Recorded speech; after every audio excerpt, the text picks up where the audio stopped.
ഈശോമിശിഹായ്ക്ക് സ്തുതിയായിരിക്കട്ടെ. നിത്യവിസ്മയങ്ങളിലേക്ക് സ്വാഗതം. വിശുദ്ധ വിൻസെൻ്റ് ഡി പോൾ 1580 ജനിച്ച് 1660 നിത്യതയിലേക്ക് യാത്രയായ ഒരു മഹാവിശുദ്ധൻ. ഫ്രാൻസിലെ പോ എന്ന ഗ്രാമത്തിലാണ് അദ്ദേഹം ജനിക്കുന്നത്. മാതാപിതാക്കൾ Jean de Paul, Brettan de Moras. ഈ പ്രിയപ്പെട്ട മാതാപിതാക്കളുടെ ശ്രേഷ്ഠ മകനായിട്ട് ജനിച്ച് വളർന്ന് എന്നാൽ ദാരിദ്ര്യത്തിൻ്റെ അവസ്ഥയിൽ ജീവിക്കേണ്ട ഒരു സാഹചര്യമൊക്കെ ഉണ്ടായിരുന്നു അദ്ദേഹത്തിന് ചെറുപ്പത്തിൽ. മനോഹരമായ ഒരു ഗ്രാമപ്രദേശമാണ് പോ. അറ്റ്ലാന്റിക് സമുദ്രത്തിൽ നിന്ന് ഏതാണ്ട് 100 കിലോമീറ്ററോളം ഉള്ളിലേക്ക് മാറി, എന്നാൽ പിരണീസ് പർവ്വതനിരകളുടെ സമീപത്തായിട്ട് ഏതാണ്ട് 50 കിലോമീറ്ററോളം അടുത്ത് ആയിട്ടുള്ള മനോഹരമായ ഒരു ഗ്രാമപ്രദേശം. പ്രകൃതി സൗന്ദര്യം നിറഞ്ഞു നിൽക്കുന്ന ഈ ഗ്രാമത്തിൻ്റെ ശാലീനത ഈ കുടുംബത്തെയും ഈ കുടുംബ സാഹചര്യങ്ങളെയും ഒക്കെ സ്വാധീനിച്ചിട്ടുണ്ട്. എല്ലാ അർത്ഥത്തിലും പ്രകൃതി സൗന്ദര്യവും ശാലീനതയും നിറഞ്ഞ പ്രദേശത്ത് ഒരു ഗ്രാമാന്തരീക്ഷത്തിൽ പ്രധാനപ്പെട്ട ഒരു ജീവിത സാഹചര്യങ്ങളിൽ വളർന്നു വരുവാനുള്ള അവസ്ഥ ഈ കുടുംബത്തിലെ മക്കൾക്ക് ലഭിച്ചു. വിൻസെൻറ്റിൻ്റെ ജീവിതം ദാരിദ്ര്യത്തിലായിരുന്നു എന്നുള്ളത് അക്ഷരാർത്ഥത്തിൽ ശരിയാണ്. 2 ജോഡി കാളകളും ഏതാനും പശുക്കളും മാത്രമായിരുന്നു ആ കുടുംബത്തിൻ്റെ സമ്പത്ത്. അങ്ങനെ ജീവിതത്തിൽ കഷ്ടപ്പാടിൻ്റെയും ബുദ്ധിമുട്ടുകളുടെയും അനുഭവങ്ങളിലൂടെ കടന്നുപോയ ബാല്യം അവനെ കൂടുതൽ പാവങ്ങളിലേക്ക് അടുപ്പിക്കുന്നതിനുള്ള കാരണമായി മാറി എന്ന് ചിന്തിക്കാം. പാവങ്ങളുടെ പ്രത്യേക മധ്യസ്ഥൻ, ഉപവിയുടെ ജീവിക്കുന്ന സാന്നിധ്യം, അഗതികളുടെ പിതാവ് എന്നിങ്ങനെയൊക്കെ അറിയപ്പെടുന്ന ഈ പുണ്യവാൻ്റെ ജീവിതത്തിൻ്റെ ആദ്യകാല അനുഭവങ്ങൾ, അതിൻ്റെ വിത്തുകൾ അവൻ്റെ ജീവിതത്തിൽ പാകിയിട്ടുണ്ടാവണം. ലോകമെമ്പാടും അറിയപ്പെടുന്ന ഉപവി പ്രസ്ഥാനങ്ങളുടെ എല്ലാം പിതാവായിട്ട് ഇന്ന് അദ്ദേഹം അറിയപ്പെടുന്നുണ്ട്. ചെറുപ്പകാലത്തിലെ പഠനം അദ്ദേഹം ഫ്രാൻസിസ്കൻ സന്യാസ സമൂഹവുമായിട്ട് ബന്ധപ്പെട്ടാണ് ആരംഭിക്കുന്നത്. പഠന കാലഘട്ടങ്ങളിൽ ആവുന്നത്ര അറിവ് സമ്പാദിച്ചു. പക്ഷെ പിന്നീട് തനിക്ക് സവിശേഷമായ ഒരു ദൈവവിളി ഉണ്ടെന്ന് തിരിച്ചറിയുന്ന വിൻസെൻ്റ് തൻ്റെ ജീവിതം പൗരോഹിത്യത്തിലേക്കുള്ള വഴിയിലൂടെയാണ് പോകേണ്ടതെന്ന് മനസ്സിലാക്കുന്നു. അദ്ദേഹം 1600 പൗരോഹിത്യ പരിശീലനം പൂർത്തിയാക്കി പൗരോഹിത്യം സ്വീകരിക്കുന്നു. വൈദികനായതിനു ശേഷമുള്ള അദ്ദേഹത്തിൻ്റെ ജീവിതം പാവങ്ങളെ മുമ്പിൽ കണ്ടുകൊണ്ടുള്ളത് തന്നെയായിരുന്നു. എങ്കിലും ജീവിതത്തിൽ കുറേയേറെ കടബാധ്യതകളും കഷ്ടപ്പാടുകളിൽ നിന്നുണ്ടായ ബുദ്ധിമുട്ടുകളുമൊക്കെ ഉണ്ടായിരുന്നതുകൊണ്ട് ഒരു പ്രത്യേക യാത്രയിൽ അദ്ദേഹം പോകുന്ന വേളയിൽ, വിദൂരമായൊരു സ്ഥലത്തേക്ക് പോകുന്ന വേളയിലാണ് മുസ്ലിം കൊള്ളക്കാരുടെ പിടിയിൽപ്പെടുന്നു. അദ്ദേഹം അടിമച്ചന്തയിൽ വിൽക്കപ്പെടുകയാണ്. ടുണീഷ്യയിലെ അടിമച്ചന്തയിൽ വിൻസെൻ്റ് ഡി പോളിനെ അടിമച്ചന്തയിൽ അടിമയെപ്പോലെ വിൽക്കുന്ന സാഹചര്യങ്ങൾ. ഒരു മീൻപിടുത്തക്കാരനാണ് അദ്ദേഹത്തെ ആദ്യം സ്വീകരിക്കുന്നത്. വില പറഞ്ഞ് തൻ്റെ അടിമയായിട്ട് കൊണ്ടുപോകുന്നെങ്കിലും തനിക്ക് വലിയ ഉപകാരമൊന്നും കിട്ടുന്നില്ല. കാരണം മീൻ പിടിക്കാനുള്ള കഴിവോ അതിനുള്ള പ്രാഗൽഭ്യമോ ഇല്ലെന്ന് മനസ്സിലാക്കി അദ്ദേഹം വീണ്ടും മറ്റു ചില ആളുകൾക്ക്, മറ്റു ചില ഉടമസ്ഥർക്ക് അവനെ വിൽക്കുന്നു. അങ്ങനെ വിൻസെൻ്റ് അച്ഛൻ്റെ ജീവിതം അടിമയുടെ ജീവിതമായിട്ട് മാറുന്നു. അടിമച്ചന്തയിലൂടെ പലർക്കും ലേലം ചെയ്യപ്പെട്ട് വിൽക്കപ്പെട്ട ഒരു ജീവിതം. അദ്ദേഹം അവസാനം എത്തിച്ചേരുന്നത് ഗൗസിയ എന്ന ഒരു ഉടമയുടെ കീഴിലാണ്. അദ്ദേഹം ഒരു മതത്യാഗിയായിരുന്നു. ക്രൈസ്തവ വിശ്വാസം ഉണ്ടായിരുന്നൊരു വ്യക്തി പല കാരണങ്ങളുടെ പേരിൽ അത് ഉപേക്ഷിച്ച് അങ്ങനെ ജീവിച്ച ഒരു സാഹചര്യം. വിൻസെൻറ്റിൻ്റെ ആത്മീയ ചൈതന്യവും വിൻസെൻറ്റിൻ്റെ വാക്കുകളും അദ്ദേഹത്തെ ഏറെ സ്വാധീനിച്ചു. അദ്ദേഹത്തിൻ്റെ വാക്കുകളിലൂടെ വചനത്തിൻ്റെ സന്ദേശം ഈ ഉടമസ്ഥൻ്റെ ഹൃദയത്തെ സ്വാധീനിച്ചപ്പോൾ അദ്ദേഹം മാനസാന്തരപ്പെട്ടു. അങ്ങനെ വിൻസെൻ്റ് അച്ഛനിലൂടെ പുതിയൊരു വെളിച്ചം കണ്ട ഈ ഉടമ അദ്ദേഹത്തെയുമായി തിരികെ എത്തുകയാണ്. തിരികെ പാരീസിലേക്ക് എത്തിയ അദ്ദേഹം മറ്റൊരു ശുശ്രൂഷയിലേക്ക് പ്രവേശിക്കുന്നു. അദ്ദേഹം തിരികെ എത്തിയിട്ട് ഒരു കപ്പലിലെ അടിമകളുടെ ഇടയിൽ അവരുടെ ചാപ്ലയൻ, ജനറൽ ചാപ്ലയനായിട്ട് നിയമിതനാവുകയാണ്. അടിമയുടെ ജീവിതത്തിൻ്റെ വേദനകളും കഷ്ടപ്പാടുകളും അടുത്ത് അറിഞ്ഞനുഭവിച്ച ഈ മനുഷ്യന് അടിമകളുടെ ജീവിതത്തെ ഏറെ സ്വാധീനിക്കാൻ പറ്റി. അവർക്ക് ആശ്വാസം പകരാനും അവർക്ക് ആശ്രയമായി മാറാനും അവരുടെ ജീവിതത്തിൽ പുതിയൊരു വെളിച്ചവും പുതിയ പ്രത്യാശയും കൊടുക്കാനും അച്ഛന് സാധിച്ചു. ഒരിക്കൽ ഒരു അടിമയുടെ കപ്പലിലായിരുന്ന ഒരു അടിമയുടെ അമ്മ വിൻസെൻ്റ് അച്ഛൻ്റെ അടുത്തെത്തിയിട്ട് തൻ്റെ മകൻ അനുഭവിക്കുന്ന കഠിനമായ ദുരിതങ്ങളെക്കുറിച്ച് ഒത്തിരി സങ്കടത്തോടു കൂടി വർണ്ണിച്ചപ്പോൾ വിൻസെൻ്റ് അച്ഛൻ അടിമയുടെ കയ്യിലുള്ള ചങ്ങല വാങ്ങി സ്വന്തം കയ്യിൽ ഏറ്റുവാങ്ങിക്കൊണ്ട് അടിമപ്പണി ചെയ്തുകൊണ്ട് അവനെ അതിൽ നിന്നും മാറ്റി നിർത്തുന്നു. അങ്ങനെ അടിമകളുടെ കൂടെ ജീവിച്ച് അടിമയെപ്പോലെ ജീവിച്ച് അടിമയായിട്ടുകൊണ്ട് വിൻസെൻ്റ് അച്ഛൻ തൻ്റെ വചനപ്രഘോഷണവും ജീവിതവും തുടരുകയാണ്. ഇദ്ദേഹത്തിൻ്റെ ജീവിതം പിന്നീട് പാവങ്ങൾക്ക് വേണ്ടി സമ്പൂർണ്ണമായിട്ട് സമർപ്പിക്കപ്പെട്ടു. അദ്ദേഹം ഒരു വലിയ ധ്യാന പ്രഘോഷകൻ കൂടിയായിരുന്നു. വലിയ ധ്യാനഗുരുവും വചനപ്രഘോഷകനുമായ അദ്ദേഹത്തിൻ്റെ അസാധാരണമായ ഈ സാധ്യതകളും സിദ്ധിയും മനസ്സിലാക്കി ഗോണ്ടി പ്രഫി അദ്ദേഹത്തിന് ആവശ്യമുള്ള സൗകര്യങ്ങളെല്ലാം ചെയ്തു കൊടുക്കുകയാണ്. പിന്നെ വചനപ്രഘോഷകനായിട്ട് അദ്ദേഹം തൻ്റെ ജീവിതം തുടരുകയാണ്. വചനപ്രഘോഷണത്തോടൊപ്പം തന്നെ പാരീസിലാകമാനം ഒഴിവ് പ്രവർത്തനങ്ങൾക്കും അദ്ദേഹം തുടക്കം കുറിക്കുകയാണ്. വചനം മാംസം ധരിക്കുന്ന അവസ്ഥയിലായിരിക്കണം ജനഹൃദയങ്ങളിലേക്ക് എത്തേണ്ടത് എന്ന് വിൻസെൻ്റ് അച്ഛന് നല്ല ബോധ്യമുണ്ടായിരുന്നു. അതുകൊണ്ട് ഒരു വശത്ത് വചനപ്രഘോഷണം, മറുവശത്ത് ഉപവിയുടെ പ്രവർത്തനങ്ങൾ. ഉപവി പ്രവർത്തനങ്ങളുടെ ഭാഗമായിട്ട് ധാരാളം അനാഥ മന്ദിരങ്ങളും അശരണർക്ക് വേണ്ടിയിട്ടുള്ള നിരവധിയായ സ്ഥാപനങ്ങളും അദ്ദേഹം സ്ഥാപിച്ചെടുത്തു. അദ്ദേഹം ഫ്രാൻസിസ് ഡി സാലസിൻ്റെയും ഒരു സുഹൃത്തായിരുന്നു. എല്ലാം ഒരു കാലഘട്ടത്തിൽ ജീവിച്ച സമകാലികരായ വ്യക്തികൾ ഒരുമിച്ച് പല കാര്യങ്ങളിലും മുന്നോട്ട് നീങ്ങിയവരാണ്. അങ്ങനെ ഉപവിപ്രവർത്തനങ്ങളുടെ ഒരു വലിയ പെരുമഴ തന്നെ അദ്ദേഹത്തിൻ്റെ ജീവിതത്തിലൂടെ അദ്ദേഹത്തിൻ്റെ പ്രവർത്തനങ്ങളിലൂടെ പാരീസിലാകമാനം ഫ്രാൻസിലൊട്ടാകെ തുടരുകയാണ്. അദ്ദേഹം അത് കുറച്ചുകൂടി മെച്ചപ്പെടുത്താൻ ആഗ്രഹിച്ചുകൊണ്ട് വിശുദ്ധ ലൂയിസ് പി മേരിലാക്കുമായി ചേർന്നുകൊണ്ട് സിസ്റ്റേഴ്സ് ഓഫ് ചാരിറ്റി എന്ന ഒരു സന്യാസ സമൂഹത്തിന് തന്നെ രൂപം കൊടുക്കുന്നുണ്ട്. അതോടൊപ്പം 1626 വിൻസെൻഷ്യൻ സന്യാസ സമൂഹത്തിനും അദ്ദേഹം തുടക്കം കുറിക്കുന്നു. അങ്ങനെ 2 സന്യാസ സമൂഹങ്ങൾക്ക് തുടക്കം കുറിച്ചുകൊണ്ട് ഉപവി പ്രവർത്തനങ്ങൾക്കെല്ലാം അദ്ദേഹം കൂടുതൽ വ്യക്തമായ ഒരു മുഖവും വ്യക്തമായ ഭാവവും നൽകുന്നു. വിൻസെൻ്റ് പോളിൻ്റെ ജീവിതത്തിലെ നിരവധിയായ സംഭവബഹുലമായ ജീവിതത്തെ പാവങ്ങളിലേക്ക് കൂടുതൽ ചേർത്ത് നിർത്തി. ഒരിക്കൽ അദ്ദേഹം പുണ്യവാൻ ഒരു തെരുവിലൂടെ ഒരു പൊതിക്കെട്ടുമായിട്ട് കടന്നു പോകുന്ന സമയത്ത് ഏതാനും കൊള്ളക്കാർ അദ്ദേഹത്തെ പിടികൂടുന്നു. കള്ളന്മാർ അതേതോ നിധിയാണെന്ന് വിചാരിച്ചുകൊണ്ട് തട്ടിയെടുക്കാൻ ശ്രമിച്ചപ്പോൾ അച്ഛൻ ആ നിധി എന്താണെന്നൊന്ന് ആ വസ്ത്രം മാറ്റി കാണിക്കുന്നു. അത് തെരുവിൽ ഉപേക്ഷിക്കപ്പെട്ട ഒരു കുഞ്ഞായിരുന്നു. ആ തസ്കരന്മാർ മുട്ടിന്മേൽ വീണ് മാപ്പ് ചോദിച്ചുകൊണ്ട് കടന്നുപോയി എന്നാണ് പറയുന്നത്. ഇതുപോലെ നിരവധിയായ സംഭവങ്ങൾ. തെരുവിൽ ഒരു ജീവിതവും തള്ളപ്പെടാൻ പാടില്ല. വേദനിക്കുന്ന നിരാധാരരായ ഓരോ ജീവിതത്തിനും ദൈവത്തിൻ്റെ സന്നിധിയിൽ വിലയുണ്ടെന്ന് വിശുദ്ധൻ തിരിച്ചറിഞ്ഞു. അന്നത്തെ പാരീസിലെ കുത്തഴിഞ്ഞ ജീവിതത്തിൻ്റെ പരിണിതഫലമായിരുന്നു തെരുവിൽ ഉപേക്ഷിക്കപ്പെട്ട ശിശുക്കൾ, അവഗണിക്കപ്പെട്ട ജന്മങ്ങൾ. അങ്ങനെയുള്ളവർക്കെല്ലാം ആശ്രയമായിട്ട് മാറാൻ, അഗതികളുടെ പിതാവായി മാറുവാനുള്ള അതുല്യമായ ഒരു വിളിയും നിയോഗവും പുണ്യവാനായ വിൻസെൻ്റ് പോൾ ഏറ്റെടുത്തു. ആ ജീവിതം പിന്നീട് മുൻപോട്ട് ആ വഴിയിലൂടെ തന്നെയാണ് നീങ്ങിയത്. അദ്ദേഹത്തിൻ്റെ ജീവിതത്തിൻ്റെ അവസാന നാളുകളിലെത്തുമ്പോൾ അദ്ദേഹത്തിൻ്റെ ധന്യമായ ജീവിതം ഏറെ പാരീസിൽ മുഴുവനും ഫ്രാൻസിൽ മുഴുവനും പുതിയൊരു പ്രകാശം പരത്തിയിരുന്നു. നിരവധി അനാഥ മന്ദിരങ്ങളും നിരവധി പലതരത്തിലുമുള്ള ആതുരാലയങ്ങളും സ്ഥാപിച്ചുകൊണ്ട് ജനങ്ങളെ കർത്താവിൻ്റെ സ്നേഹത്തിൻ്റെ കാരുണ്യത്തിൻ്റെ വഴികളിലൂടെ അദ്ദേഹം നയിച്ചു. കാരുണ്യത്തിൻ്റെ രൂപത്തിലാണ് അദ്ദേഹം വചനം പ്രഘോഷിച്ചത്. കരുണയിലൂടെ, ജീവിത മാതൃകയിലൂടെ മറ്റുള്ളവരിലേക്ക് ഇറങ്ങിച്ചെന്ന് അവരിൽ ഒന്നായിത്തീരുന്ന ജീവിത ശൈലിയിലൂടെയാണ് തൻ്റെ വചനപ്രഘോഷണത്തിന് അദ്ദേഹം അർത്ഥം കണ്ടെത്തുന്നത്. 1660 ഒക്ടോബർ 5 പാരീസിൽ വെച്ച് അദ്ദേഹം നിത്യതയിലേക്ക് യാത്രയാവുകയാണ്. അദ്ദേഹത്തിൻ്റെ മൃതശരീരം അവിടെ തന്നെയുള്ള വിശുദ്ധ ലാസറിൻ്റെ ദൈവാലയത്തിൽ സംസ്കരിച്ചു. 1712 കുഴിമാടം തുറക്കുന്ന വേളയിൽ ഒട്ടുമിക്കവാറും അഴുകാത്ത ശരീരമാണ് ഉണ്ടായിരുന്നത്. അതും അത്ഭുതകരമായ വിധം സംരക്ഷിക്കപ്പെട്ടതായിട്ട് അന്ന് സന്നിഹിതരായിരുന്ന ഡോക്ടേഴ്സും മറ്റ് ആധികാരികമായ റിപ്പോർട്ടുകൾ നൽകാൻ പറ്റുന്നവരും അത് സാക്ഷ്യപ്പെടുത്തുകയുണ്ടായി. അദ്ദേഹത്തിൻ്റെ ജീവിതത്തിൻ്റെ നന്മയും വിശുദ്ധിയുടെ സുഹൃതവും തിരിച്ചറിഞ്ഞുകൊണ്ട് തിരുസഭ 1727 സെപ്റ്റംബർ 22 അദ്ദേഹത്തെ ധന്യ പദവിയിലേക്ക് ഉയർത്തി. 1729 അദ്ദേഹം വാഴ്ത്തപ്പെട്ടവനെന്ന് പ്രഖ്യാപിക്കപ്പെട്ടു.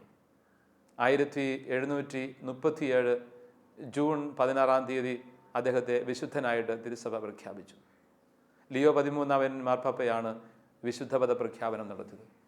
പുണ്യവാന്റെ ജീവിതം മുഴുവനും അഗതികൾക്ക് വേണ്ടി സമർപ്പിതമായിരുന്ന ജീവിതം, വേദനിക്കുന്നവർക്ക് വേണ്ടി, ആതുരർക്ക് വേണ്ടി ജീവിതം സമർപ്പിച്ച ധന്യമായ ഒരു ജീവിതം, വചനപ്രഘോഷണവും ജീവിതത്തിൻ്റെ സാക്ഷ്യവും ഒരുമിച്ച് കൊണ്ടുപോകുവാൻ ആത്മാർത്ഥമായി ശ്രമിച്ചതിൽ വിജയിച്ച ധന്യമായ ഒരു ജീവിതം. വിശുദ്ധ വിൻസെൻ്റ് പോളിൻ്റെ ജീവിതത്തിൻ്റെ മാതൃക മുൻപിൽ കണ്ടുകൊണ്ട് പിന്നീട് 1833 ഫ്രെഡറിക് ഓസാനാം വിൻസെൻ്റ് പോൾ സൊസൈറ്റിക്ക് തന്നെ രൂപം കൊടുത്തു. അദ്ദേഹം രൂപീകരിച്ച സൊസൈറ്റി വിൻസെൻ്റ് പോളിൻ്റെ നാമത്തിലാണെന്ന് ലോകമെമ്പാടും അറിയപ്പെടുന്നത്. വിൻസെൻ്റ് പോൾ സൊസൈറ്റിയുടെ വിവിധങ്ങളായ പ്രവർത്തനങ്ങളും ബഹുമുഖങ്ങളായ ആതുര ശുശ്രൂഷകളും ഇന്ന് വിവിധ രാജ്യങ്ങളിൽ ലോകത്താകമാനം വ്യാപിച്ചിരിക്കുന്നതിൻ്റെ പിറകിലെ ആത്മീയ ചൈതന്യം വിശുദ്ധ വിൻസെൻ്റ് പോളിൻ്റെതാണ്. ഫ്രെഡറിക് ഓസാനാം കണ്ടെത്തിയ യഥാർത്ഥ വിശുദ്ധിയുടെ സൗന്ദര്യം വിൻസെൻ്റ് പോളിലായിരുന്നു. അഗതികൾക്ക് വേണ്ടിയുള്ള ജീവിത സമർപ്പണത്തിൻ്റെ മനോഹരമായ ഈ പാഠം അനുദിന ജീവിതത്തിൽ ആവാഹിച്ചെടുത്തുകൊണ്ട് ജീവിക്കുവാൻ ഇന്ന് ദൈവം നമ്മെ വിശുദ്ധനിലൂടെ ആഹ്വാനം ചെയ്യുകയാണ്. പുണ്യവാന്റെ ജീവിത മാതൃക മുമ്പിൽ കണ്ടുകൊണ്ട് ആ വഴികളിലൂടെ നമുക്ക് സാവധാനം അദ്ദേഹത്തെ അനുധാവനം ചെയ്യാം.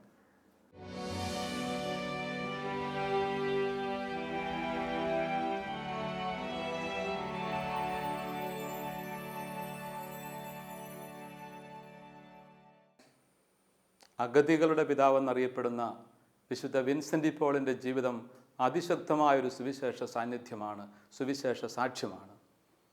വിൻസെൻ്റ് പോളിനെ അറിയാത്തവരായിട്ട് ഇന്ന് ആരും തന്നെയില്ല. വിൻസെൻ്റ് പോൾ സഖ്യത്തിൻ്റെ പ്രവർത്തനങ്ങൾ ലോകമെമ്പാടും വ്യാപിച്ചിട്ടുള്ളത് കൊണ്ട് തന്നെ ഓർമ്മയിലെത്തുന്ന ഒരു കാര്യമുണ്ട്. സെമിനാരി പരിശീലന കാലഘട്ടത്തിൽ വിൻസെൻ്റ് പോൾ എന്ന ഡ്രാമയിൽ മുഖ്യ കഥാപാത്രമായിട്ട് അഭിനയിക്കാനുള്ള അവസരം കിട്ടിയത്.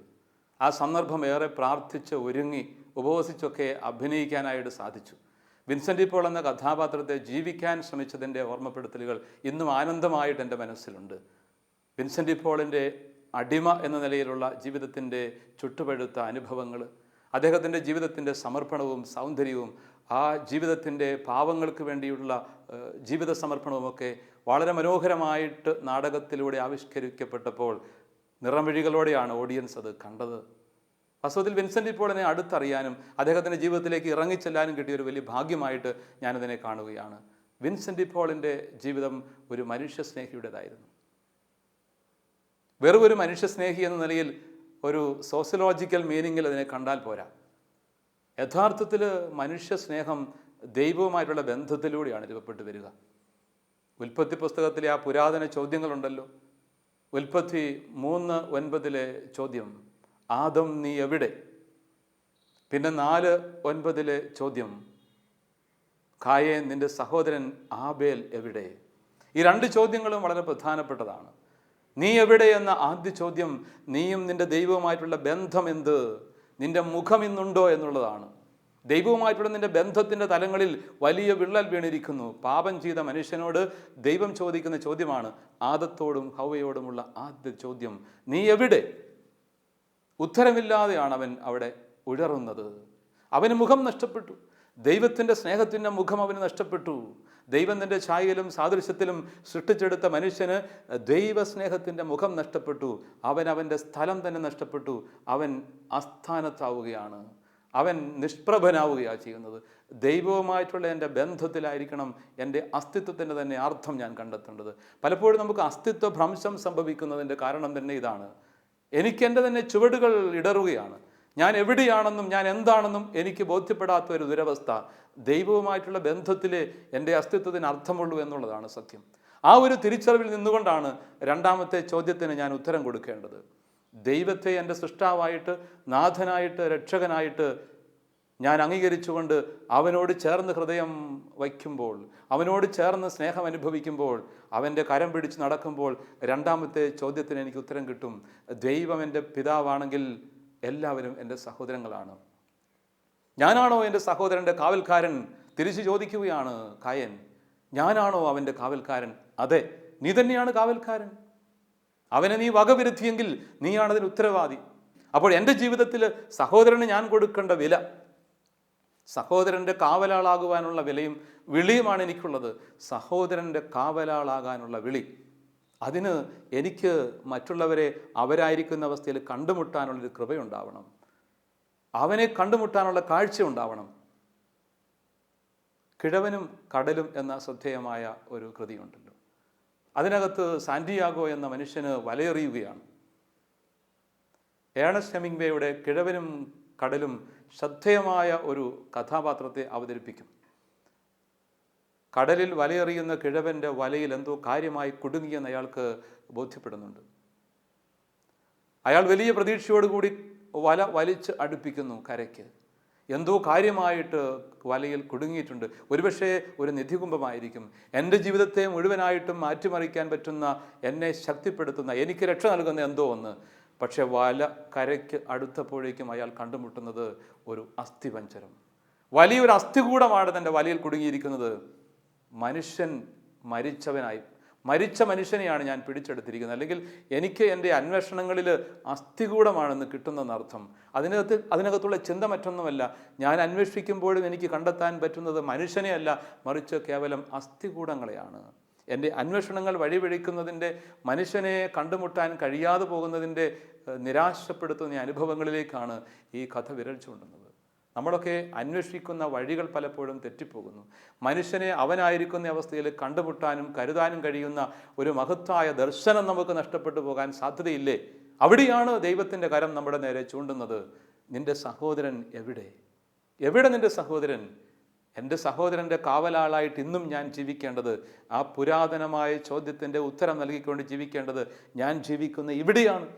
ഞാൻ വ്യാപരിക്കുന്ന എൻ്റെ കുടുംബത്തിലാണ്, എൻ്റെ ജോലിയിടങ്ങളിലാണ്, എൻ്റെ ജീവിത വഴികളുടെ നടുവിലാണ്. ഞാൻ ജീവിക്കുന്ന കുടുംബത്തിൽ ഞാൻ സഹോദരൻ്റെ കാവലാളായി മാറുന്നുണ്ടോ എന്നുള്ള പ്രസക്തമായ ചോദ്യം ഞാൻ ചോദിക്കേണ്ടിയിരിക്കുന്നു. സഹോദരൻ്റെ കാവലാളായിട്ട് ഞാൻ മാറുന്നുണ്ടോ? നമ്മളൊക്കെ കാവലാളാകേണ്ടവരാണ്. കാവൽക്കാരാകാനുള്ള വിളി. അപ്പനും അമ്മയും മക്കൾക്ക് കാവൽക്കാരാകേണ്ടവരാണ്. അവരെ ശരിയായ വിധം മൂല്യങ്ങളിൽ വളർത്തിയെടുക്കേണ്ടവരാണ്. വിശ്വാസത്തിൻ്റെ ബോധ്യങ്ങൾ കൈമാറേണ്ടവരാണ്. ദൈവം തന്ന മക്കൾ നിധികളാണെന്ന വലിയ ബോധ്യത്തോടുകൂടി ദൈവത്തിൻ്റെ വിളിക്കനുസരിച്ച് ദൈവം തരുന്ന സാധ്യതകൾ പ്രയോജനപ്പെടുത്തിക്കൊണ്ട് മക്കൾക്ക് വിശ്വാസത്തിൻ്റെ പൈതൃകങ്ങൾ പങ്കുവെച്ചു കൊടുക്കേണ്ടവരാണ്. അപ്പോഴാണ് യഥാർത്ഥത്തിൽ ഒരാൾ പിതാവാകുന്നതും മാതാവാകുന്നതും. ബൗദ്ധികമായ ഒരു അറിവിൽ മാത്രം വളർന്നത് കൊണ്ട് കാര്യമില്ല. അതോടൊപ്പം തന്നെ ബൗദ്ധികവും മാനസികവും ആത്മീയവുമായ ഒരു വളർച്ച നമുക്ക് ആവശ്യമാണ്. അപ്പം വിശ്വാസത്തിൻ്റെ പൈതൃകങ്ങളും സനാതനമായ മൂല്യങ്ങളും കുടുംബത്തിൻ്റെ മണ്ണിലൂടെയാണ് ആദ്യം കൈമാറപ്പെടേണ്ടത്. അതാണ് പറയുക. തിന്മയുടെ അപജയങ്ങൾ കുടുംബങ്ങളിലേക്ക് കയറിപ്പറ്റാതിരിക്കാൻ കാവലാളുകളായിട്ട് മാറേണ്ടവരാണ് അപ്പനും അമ്മയുമൊക്കെ. മൂല്യങ്ങളിൽ അടിയുറച്ച ജീവിതമുള്ളവർക്കാണ് കാവലാളായി മാറാൻ പറ്റുക. ആ ബോധ്യം നമുക്കുണ്ടാവട്ടെ. മക്കൾ മാതാപിതാക്കൾക്ക് പിന്നീട് കാവലാളായി മാറേണ്ടവരാണ്.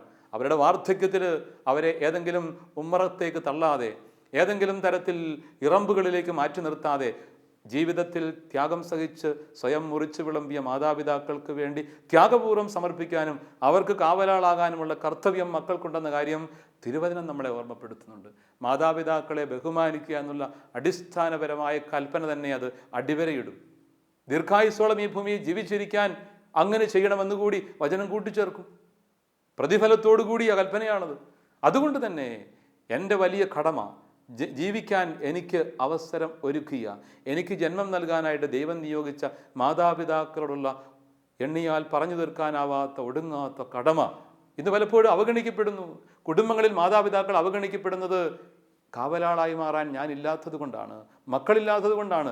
വിദേശങ്ങളിലേക്ക് ജോലിക്ക് പോകുന്നവർ, ഏതെങ്കിലുമൊക്കെ തരത്തിൽ അകന്നു മാറി നിൽക്കുന്നവർ ജീവിതത്തിൻ്റെ ആവശ്യങ്ങൾക്ക് വേണ്ടി പോകുന്നതാണ്. പണം ഉണ്ടാക്കണം, നല്ല കാര്യം. പക്ഷേ കുടുംബത്തിൽ മാതാപിതാക്കൾ അവഗണിക്കപ്പെട്ടാൽ, ഒരു ഫോൺ കോളിന് വേണ്ടി കാത്തിരിക്കേണ്ട അവസ്ഥ വന്നാൽ, ഒരിക്കലെങ്കിലും തിരിച്ചു വന്നൊന്ന് കാണാൻ വേണ്ടി കാത്തു കൊതിച്ച് കണ്ണിൽ എണ്ണയും ഒഴിച്ച് കാത്തിരിക്കുന്നവരായി, വഴിക്കണ്ണുമായി കാത്തിരിക്കുന്നവരായി അവരങ്ങനെ ജീവിതം തുടരേണ്ടി വരുമ്പോൾ നഷ്ടമാകുന്നത് വലിയ ഭാഗ്യങ്ങളാണ്.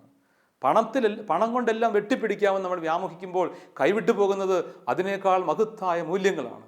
പണത്തിൽ ഒതുക്കി നിർത്താൻ വയ്യാത്ത, ജീവിതത്തിൽ ഏതെങ്കിലുമൊക്കെ തരത്തിൽ ഭൗതികമായ നേട്ടങ്ങളിൽ എനിക്ക് കൂട്ടിപ്പിടിക്കാൻ കഴിയാത്ത അതുല്യമായ മഹത്തായ ജീവിത ഭാഗ്യങ്ങളാണ് ഇങ്ങനെ പലപ്പോഴും ഇന്ന് കൈവിട്ടു പോയിക്കൊണ്ടിരിക്കുക.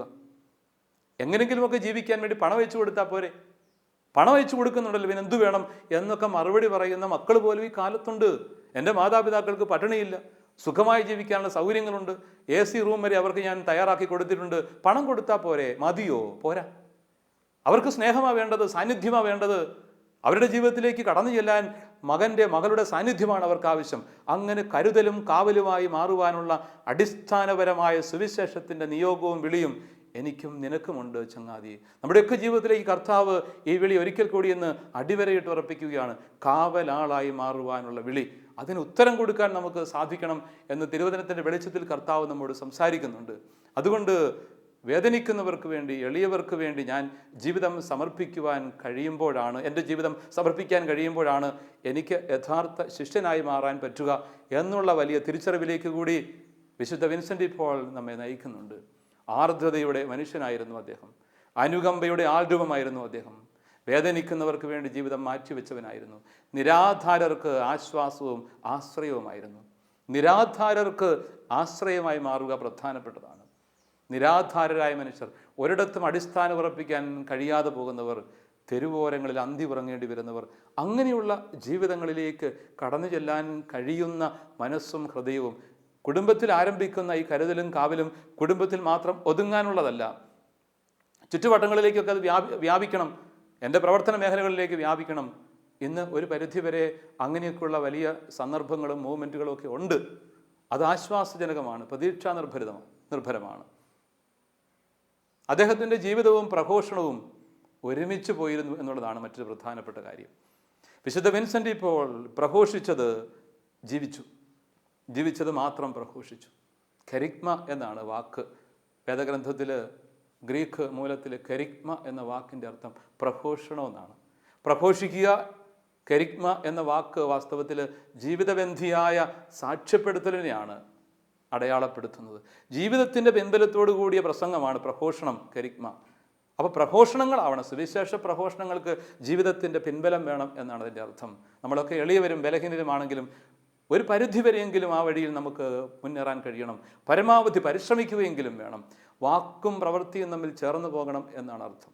മഹാത്മാഗാന്ധിയുടെ വാക്കുകൾ നമ്മുടെ ഓർമ്മയിലുണ്ടല്ലോ, my life is my message. Mother തെരേസയ്ക്കും പറയാനുള്ളത് മറ്റൊന്നുമല്ല.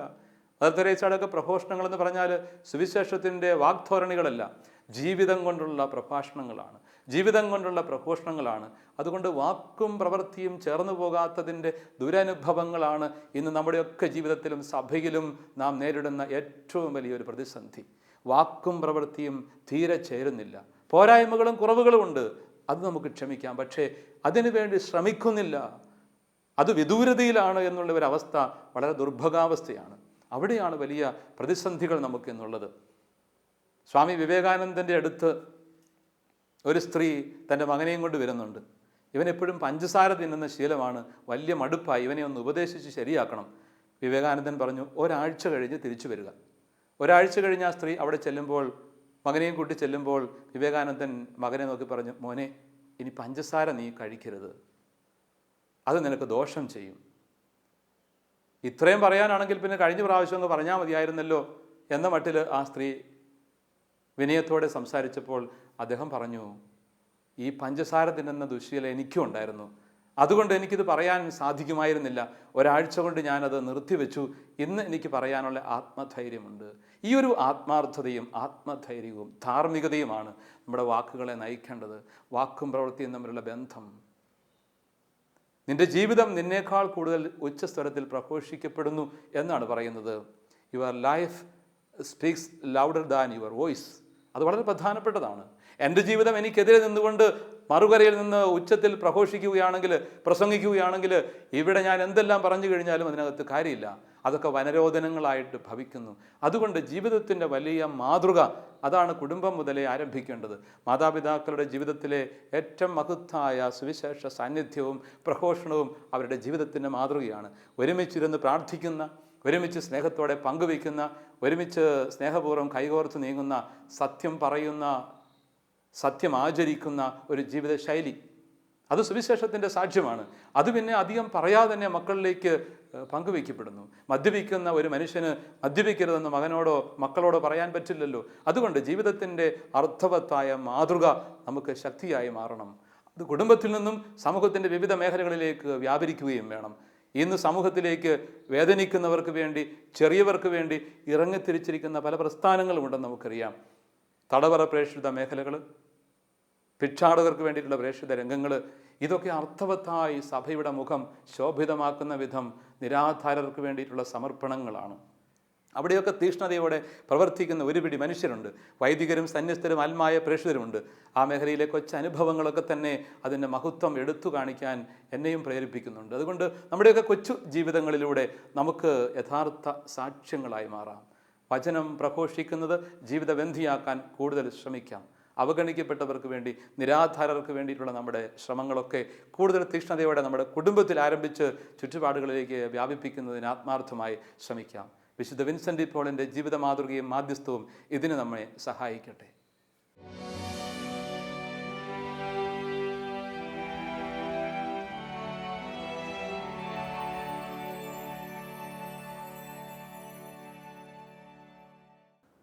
മെഴിപൂട്ടി നമുക്ക് ദൈവസന്നിധിയിലേക്ക് തിരിയാം.